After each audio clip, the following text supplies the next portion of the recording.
So hello, everyone. Glad you could make it today. I'm Lisa Chapman, the Director of Public Policy with the Michigan Coalition Against Homelessness. And I want to welcome you to our 7th Annual Advocacy Day Preparation Webinar. So I'd like to ask you, if you could, to mute yourself and feel free to ask questions, raise your hand along the way, put something in chat. Love to hear from you. So we are super excited to host our 7th Annual Homelessness Advocacy Day next Wednesday, March 15th. We're excited to have you join us. We actually had an amazing turnout this year. We had to close registration early because our room simply couldn't fit any more folks in there. So we're super excited about that and glad to have you with us. Eleanor, you can go to the next slide, please. Thank you. So I know I'm preaching to the choir, so to speak, but I did want to just cover why we should advocate. And the meaning of advocate is one who defends or maintains a cause or proposal. And you're basically supplying information and education. We really need to educate legislators on issues that we think are important. There are a lot of new legislators this term, this session. We want to share stories and personal experiences and effects that maybe a policy or a situation has on us or the people that we are working with and supporting. We want to make elected officials aware of what is going on in the local communities. They're not experts on everything, and they need us to be their eyes and ears. We need to make sure that things that we think are important are on their radar, especially when it comes up in committee or something comes up for a vote. This is the beginning of another 2-year cycle for legislators. So this is especially important for us to get to them early and let them know what we have on our radar, what we think is important. And it's a way for us to have an impact and to make change. Next slide, please. So let me just run through the schedule briefly. And I want to say that we are in the MML building, 208 North Capitol, which is basically kitty corner from the Capitol. So we're in a great location. We've sent out the parking information and map to you, so you should be able to find it okay. At 8:30, we're going to do registration. There's going to be a light breakfast and, of course, coffee and tea and water and that kind of stuff. We're going to start at 9 o'clock sharp and do a little welcome, talk about a little bit of the priorities. At 9:20, we're going to welcome our speaker, who is the Honorable Senator Sam Singh. Senate is in session in the morning, so he has a short window where he's going to be with us until 9:45. And then we're going to review our Advocacy Day priorities, some talking points, the materials, get any thoughts and questions from you. We're hoping to do a photo at 9:15 and dismiss folks. For some folks have house meetings pretty early on. We will be having lunch from 12 to 1. We're bringing in boxed lunches for people. And then in the afternoon, Senate meetings. They're not always, so sometimes they're a little, time frames are a little, some people are meeting at 11:30 or 12. So it's not this cut and dry, but basically this is the rough agenda. And then we want to hear back from you whenever you are done with your meetings. Come back and just kind of tell us how it went. And I did want to say, we will on the day, it's all right, on the day at registration, you will get a list of your meetings and who you're meeting with. We are still working on that. A lot of legislators wait till just before to confirm things.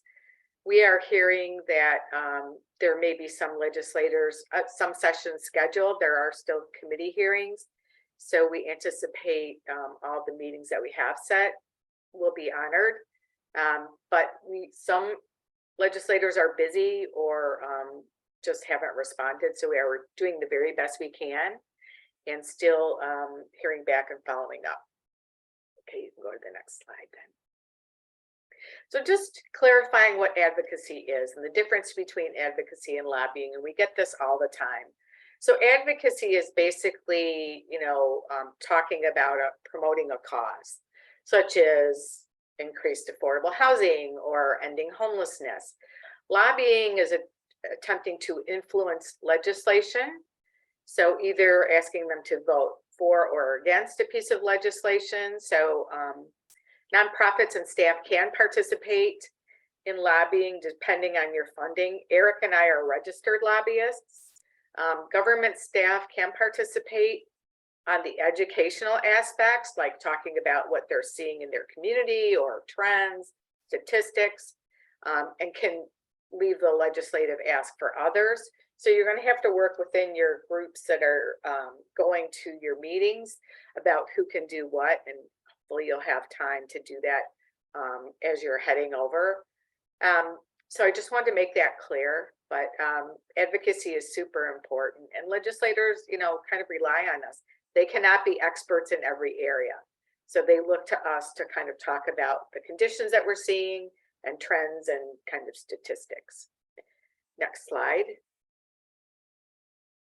So just, I love quotes. Here's some really important thoughts about advocacy. It's a way to make change in the world. And it really is a super impactful way of making change. And if you don't ask for something, folks may not know that you need it. So don't assume. So make sure you ask and talk about what's important and what's going on, and really be an important advocate. And I know you all are. That's why you signed up. So do's and don'ts. Please introduce everyone. In the meeting, you can talk about, your organization, or if you're, here with representing yourself as a person with lived experience, however you want to represent yourself, that'd be great. And just say you're part of the, 7th Annual Homelessness Advocacy Day. Be confident, you're the expert, you know what's going on the ground in your community. Please share the talking points and any personal stories and local data you have. I also wanted to just highlight, please do bring business cards. There was a space in the folder, a little, indentations for you to attach your business cards. Legislators love having those, and it's a way of starting the relationship with them. And if there's any follow-up, or if you want to contact them later, you can say, I was there, you have my business card. So share that information, be flexible. I know none of you will do this, but don't wear any political or, inappropriate clothing. Don't be disappointed if you meet with staff. Oftentimes that's better because they have the ear of the legislator and they can really represent the issues to them. So don't be disappointed. They're often really great. Sometimes the meeting may not go as you hoped or planned. I was at a congressional meeting one time, and the person we were meeting with was a long-term congressman, and he talked about his shovel that he had in his office and a groundbreaking and all this, and it was not exactly what we had wanted to cover, but so sometimes things go sideways, so you have to try and bring it back in a nice way and try and make your points in the time that you have. And think of it as if this is a new legislator or you haven't met with them yet, this is the first time you're meeting with them. This is the start of a beautiful relationship. So keep that in mind as well. I also wanted to just highlight, you might want to bring your IDs if you're not driving. You might want to keep this in mind, because I'm not sure if you'll need it for building entrances, but you might just want to have it just to be safe. And I'm looking at the chat. Ashley has a question.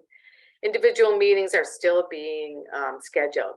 Yes, we are trying. So our hope and preference is we are scheduling meetings with everybody who's registered. So I think we have about 95 people registered, and we put you down on our spreadsheet and your address that you gave us and the House and Senate districts, and we are reaching out to those specific legislators. So our effort is to have at least one constituent in every meeting. There is one person who canceled today, so I don't think that's going to happen, but that's our goal. You're welcome. Next slide, please. So this is just the basic structure and flow of the advocacy meeting, and you can, of course, tailor this to, you know, what's happening and who you have. Hopefully they will be small groups. There's a couple where there might be bigger groups, so we might ask people to buddy up with another team.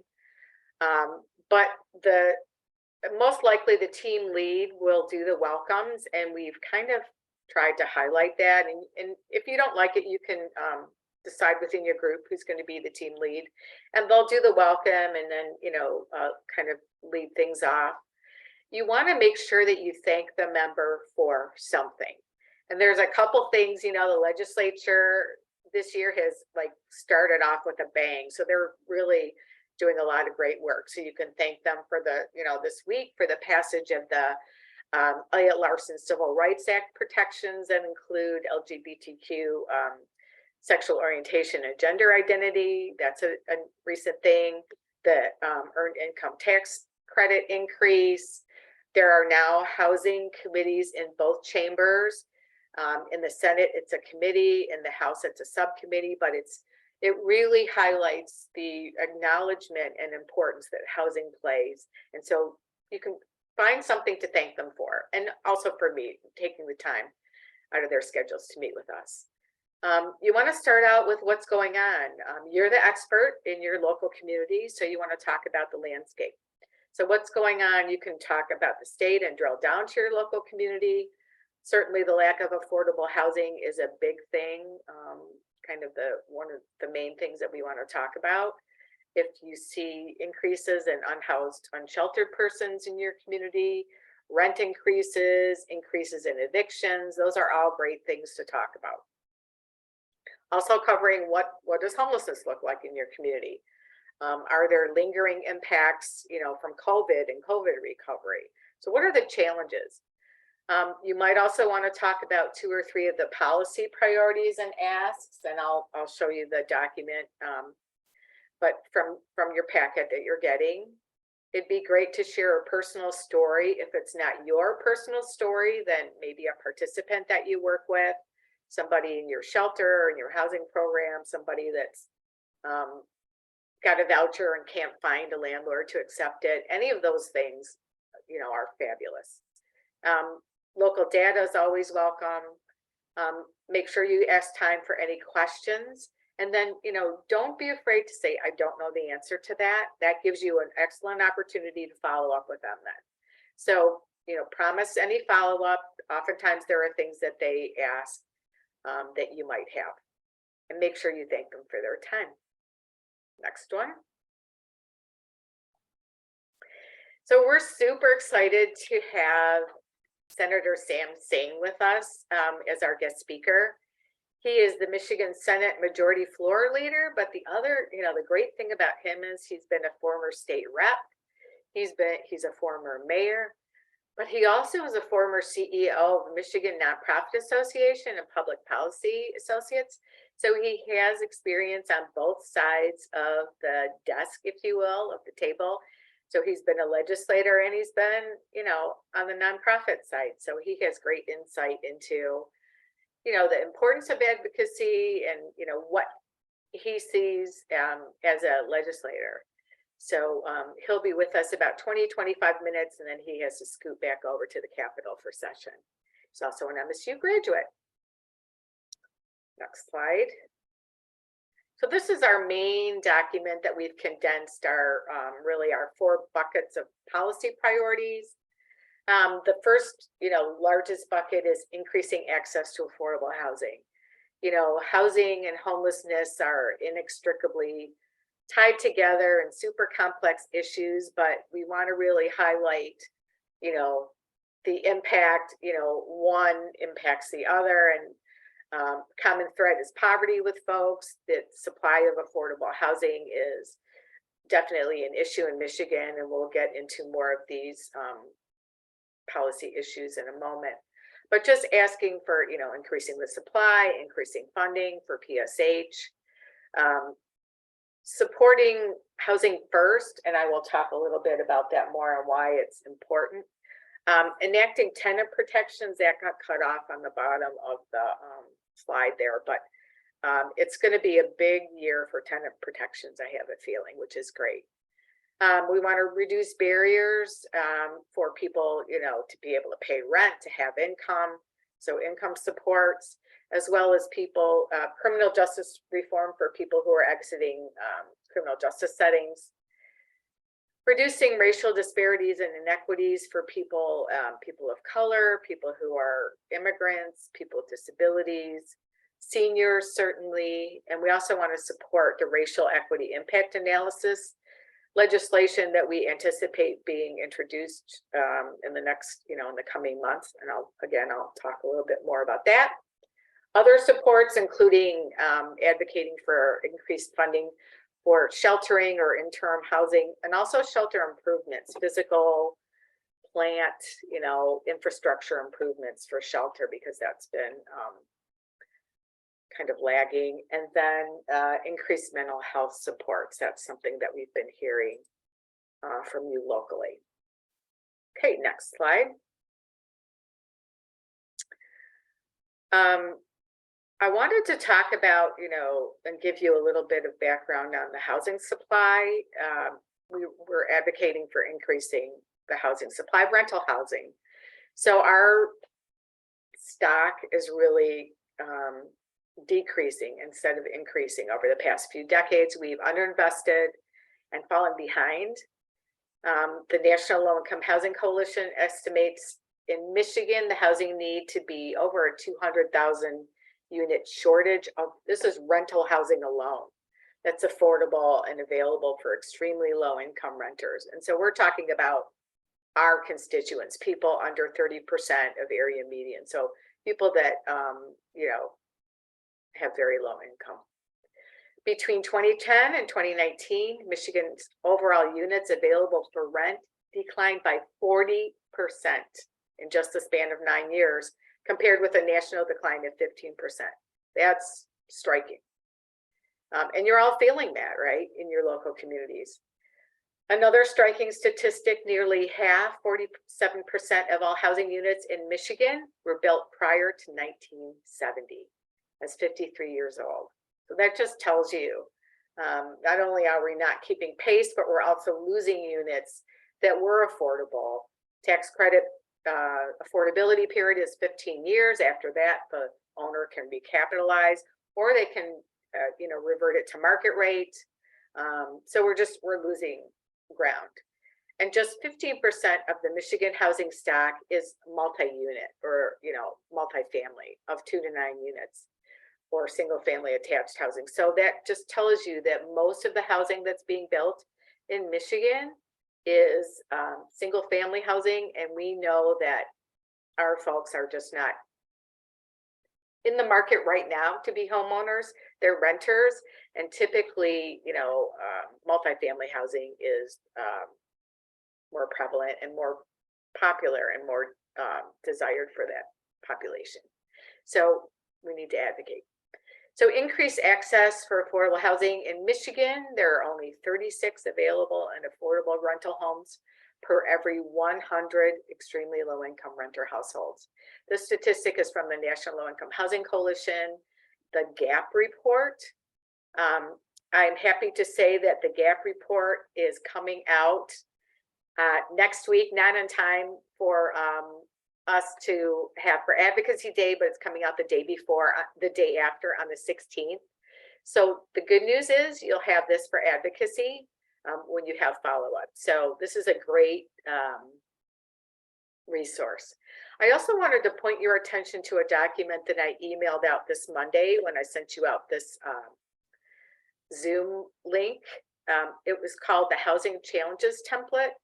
And you can use this as a guide to gather information about what's going on in certain aspects of your local community, like the affordable housing, renter market, housing stock, the incidence of homelessness, maybe calling out target populations. Maybe you're seeing your unhoused population. Maybe you're seeing your youth population rise, or families with children, or seniors, or veterans. So it's a great way to kind of think through and gather some statistics and information that you can have at your fingertips at your ready, that to talk with your legislator about your district and your area.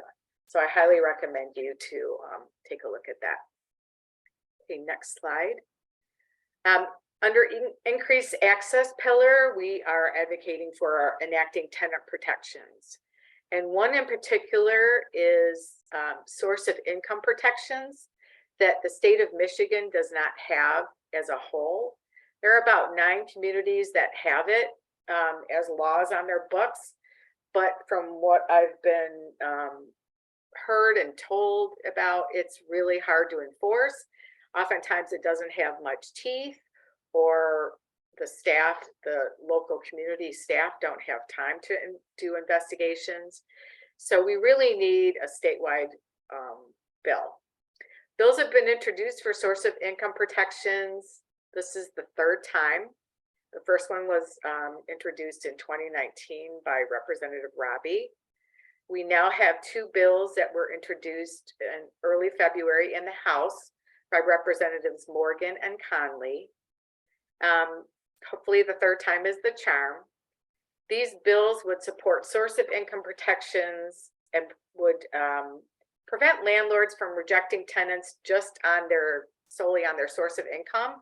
So it would require landlords to consider housing choice vouchers, SSI, SSDI, VASH, alimony, child support. There's about 20, housing emergency rental assistance. There's about 24 different sources of income that would be included if this was enacted. It's super important. It's going to be introduced in the Senate soon by Senators Irwin and Bayer. And this would, the 2 bills, one is amending the Elliott Larson Civil Rights Act to include source of income protections as a protected class. The other bill amends the Landlord Tenant Security Deposit Act, which we would prefer Elliott Larson because then there's more enforcement, but we're kind of doing this dual track, at least right now. So we would really love for you to at least talk about the issue. If you don't want to say, please vote for it, just talk about how the issue impacts folks.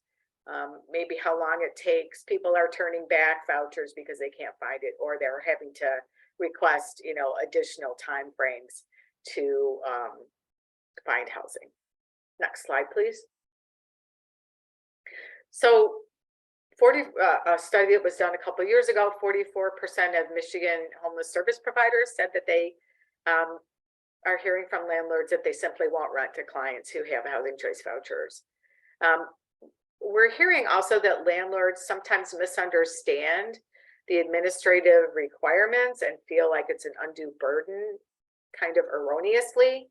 So if landlords took housing choice vouchers during the pandemic, they would have had at least 50 to 70% of the rent guaranteed every month. They would have gotten those checks on time. Housing choice vouchers are part of, HUD funded, the largest affordable housing program in the nation. It has continuously been funded since it's enacted in 1974. So it's a very reliable source of funding, even though it has to be reappropriated every year. It is the largest program. It would be catastrophic if it didn't get funded. So it's pretty guaranteed as a funding source. I'm looking at the chat. I'm hearing that Dana's saying we're also running into this on the prevention side of things, which is really sad for folks. Yes, landlords are not wanting to maybe utilize rapid rehousing or other shorter term sources of funding for housing. Yes, and I've also heard that landlords are kind of trying to circumvent things by offering 9-month leases so that they don't fall under the 1-year requirement and say, oh, I can't participate in that program. So it's really an issue. Every time we think we've got something, then there's another loophole that's found. So it's really important to enact these protections so that tenants, have some recourse. Next slide, please.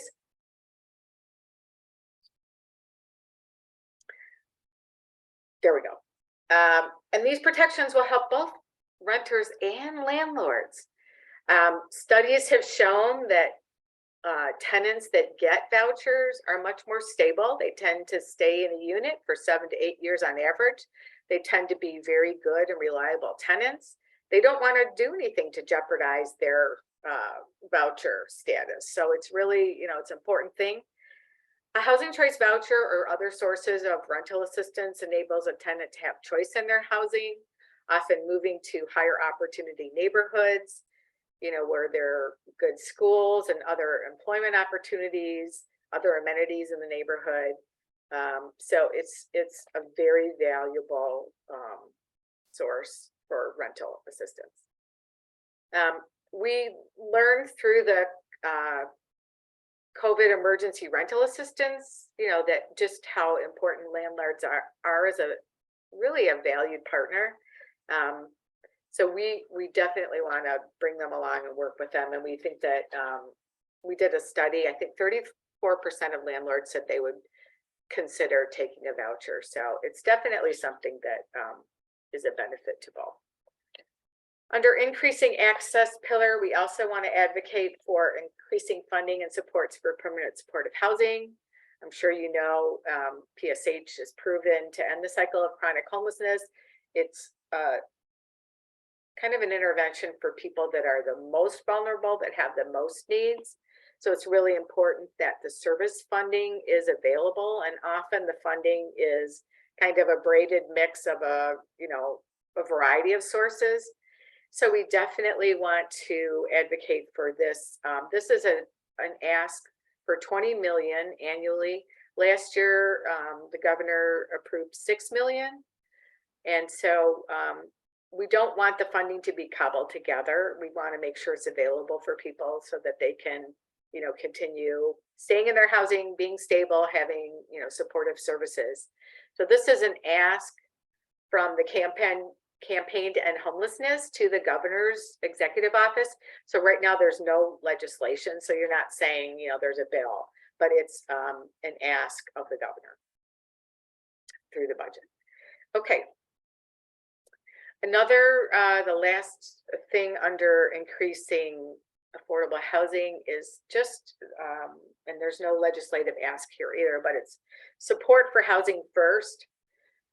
So we're seeing that homelessness, of course, is a crisis in many communities, but we're seeing pushback from different, including Michigan and nationally, against potential criminalization of homelessness. We're seeing legislation or ordinances that are being proposed that penalizes people.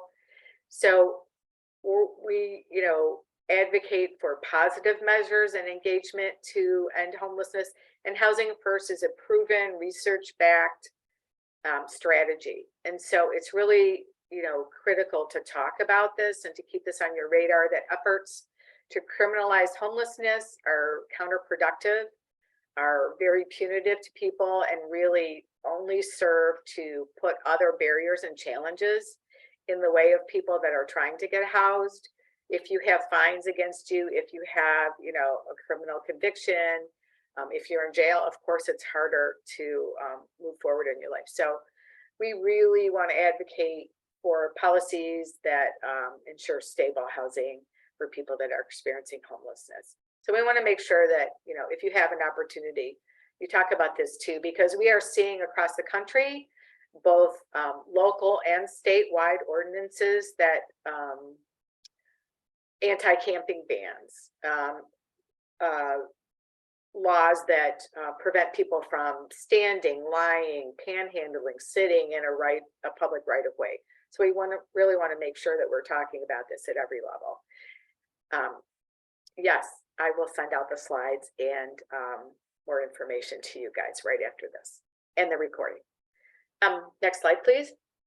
So under the next pillar, which is around reducing barriers, lack of housing affordability is a major threat to people's health, because when they spend too much money on their housing, greater than 30%, which is the HUD affordability, guideline rule of thumb, then they can't spend money on medicine or food or, doctor visits or anything else, car repairs.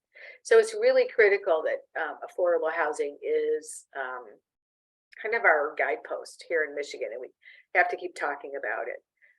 As well, we want people to have income support and other entitlements that enable them to be supported, and nutrition programs, certainly anti-poverty efforts like the earned income tax credit that just got passed, other FIP, other programs, SER.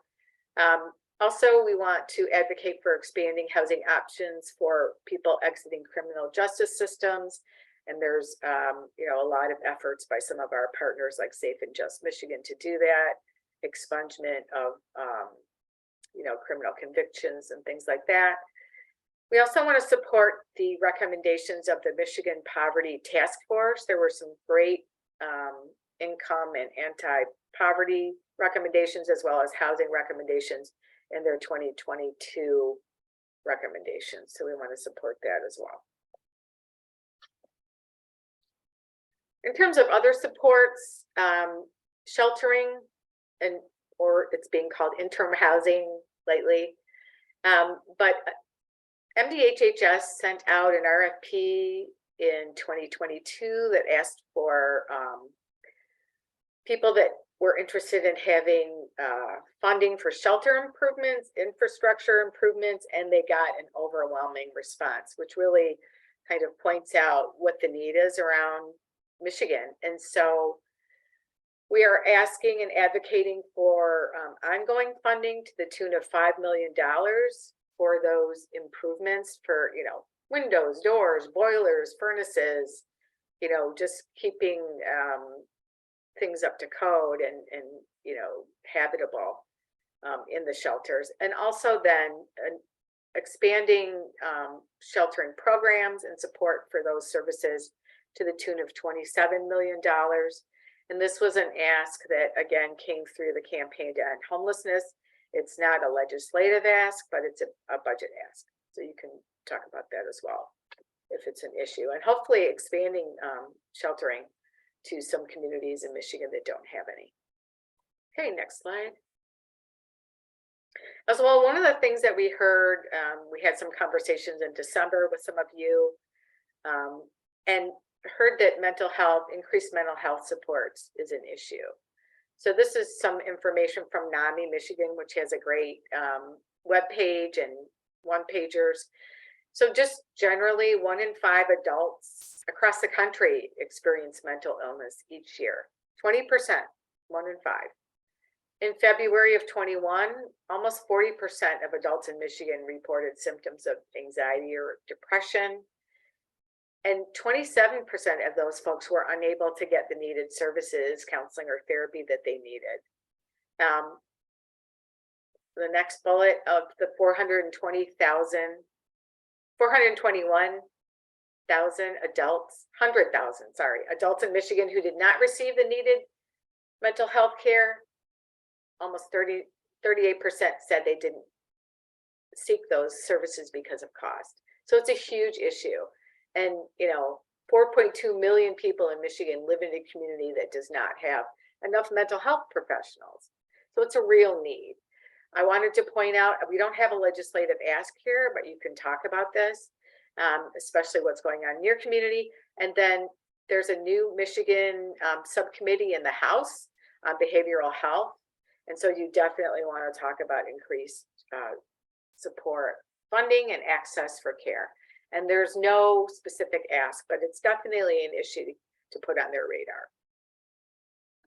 Okay, next slide.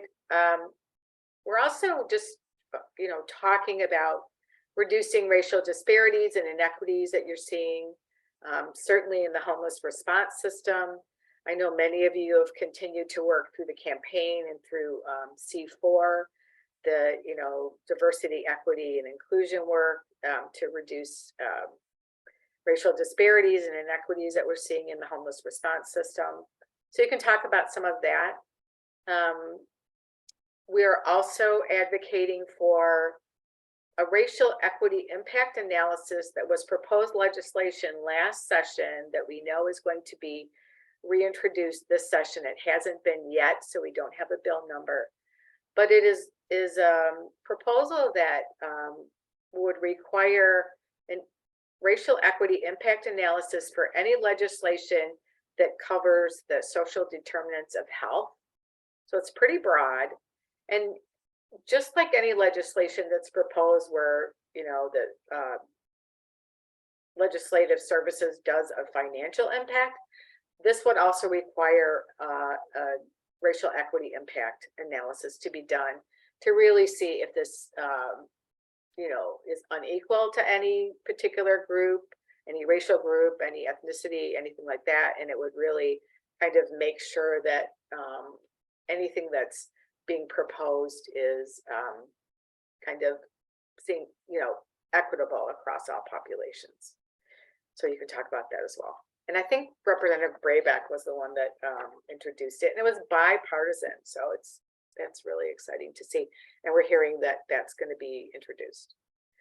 This is one that Ryan Hannon, thank you, flagged for us. This just got introduced by Senator John DeMoose in beginning of March. It's bipartisan with its co-sponsors. It's SB 0124, thank you, Ryan. And it would provide a tax credit for a donation at 50% of what your donation is, or a maximum of $100 for an individual or $200 for joint filers.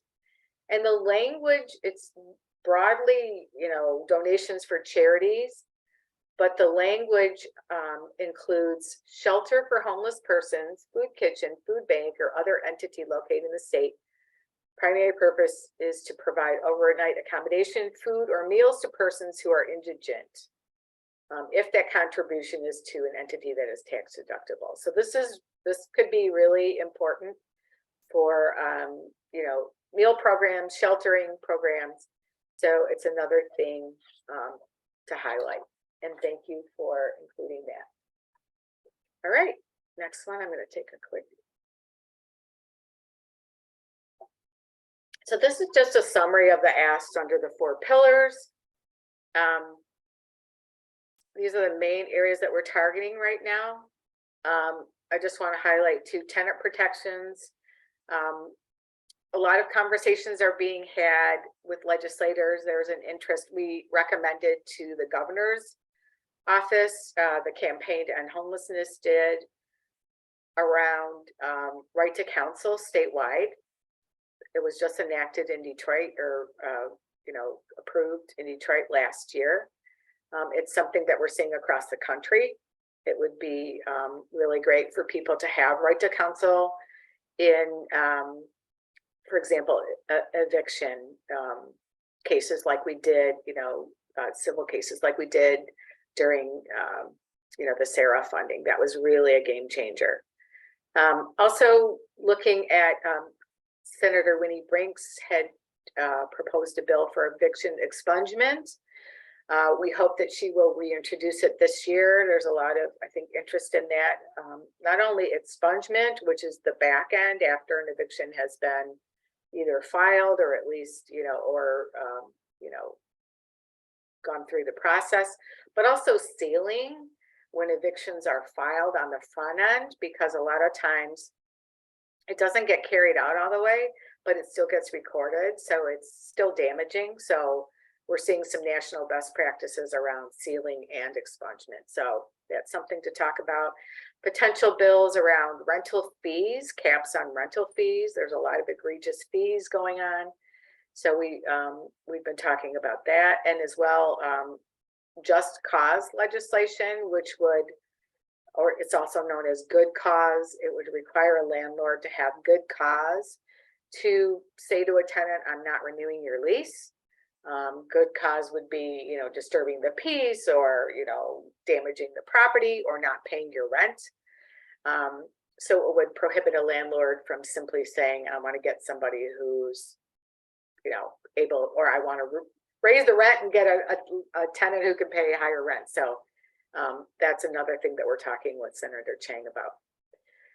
So again, use that housing challenges template to kind of think about and gather local data and information and county, stats. Those are great things to have at your fingertips if it comes up or if you have the time. Things like rental rates, vacancy rates, eviction numbers. If you're seeing evictions go up, we're seeing that in a lot of the country, and certainly here in Michigan. Number of unhoused persons. Those are all great things to kind of have trends to be able to talk about. Next slide, please. So we want to keep the conversation going. This is, a first effort, and we're going to, be coming together and have lots of energy. But this is just the beginning of a beautiful relationship. So every day is Advocacy Day. So make sure you're using this as an opportunity to start the relationship. And we want to know how it goes. So let us know. We have a form in your packet that will ask you to, just report back really briefly. It can be bullet points. Make sure you appoint on your team somebody to take notes. If there's any questions that you can't answer, or even any questions like what did they seem interested in? If there are things that you're following up with, please note that. We can be helpful with follow-up. Please let us know. So we really want to know how it goes. If you weren't able to set an appointment, and you will know that shortly, on Wednesday, they also did encourage people to set up appointments, and they're happy to do Zooms as well, not just in-person meetings. So take advantage of that. And then, invite them to your events. They have on their websites coffee hours. Go to their coffee hour. There's one legislator that has cocktails in the afternoon. So make sure you're looking, sign up for their newsletters and keep your finger on what they're doing and where they're at, and invite them to your open houses and tours of your building or your office or your housing or your shelter. Keep them near and dear is the message. All right, next slide, please. As well, we want to not only hear from you, but we want to see you. So make sure that you're taking photos of your group and your team. We are going to take one photo, at least a group photo. We need to replace that old one on our website. We're going to be taking a lot of them. Make sure you take one if you meet with the legislator or even the staffer, and then tag them if you're posting it. We have a couple hashtags for you to use. We want you to send us your photos, and we really want to document all the great advocacy and all the great education that's going to be going on next week. Next slide, please. I want to thank you. We really appreciate your interest. It's just really overwhelming. I had to turn away probably at least 30 people who wanted to come. We just simply didn't have room. So next year, we've already been talking about looking for a bigger space. But I just want to remind you, don't let this be the last time you engage with your legislator. Think of it as the very beginning or a continuation of a relationship. Keep raising your voice in support of increased housing assets and ending homelessness. Don't forget to thank them. Take lots of photos. Next slide, please. So I really want to just emphasize, we're advocating for some great and important things, how we want to see the world. So we want to advocate for, changing the status quo, what is into what should be, and how we want to see the world. Next slide. I just want to pause for a moment and see if there's any questions, any thoughts from anyone, or anybody that's done this before and wants to share some tips. Anybody?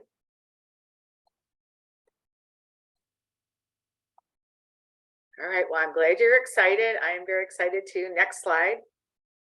The great quote on advocacy and speaking up by the late former House Representative John Lewis.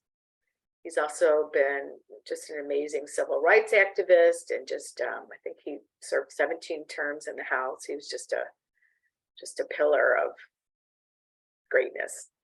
So when you see something that's not right, not fair, not just, you have to speak up. You have to say something, you have to do something. And so we are. So thank you for joining with us. You can go to the next slide, Al. Thank you, Eleanor. Thank you all for participating, and I'm so excited to see you on Wednesday. We'll see you next week.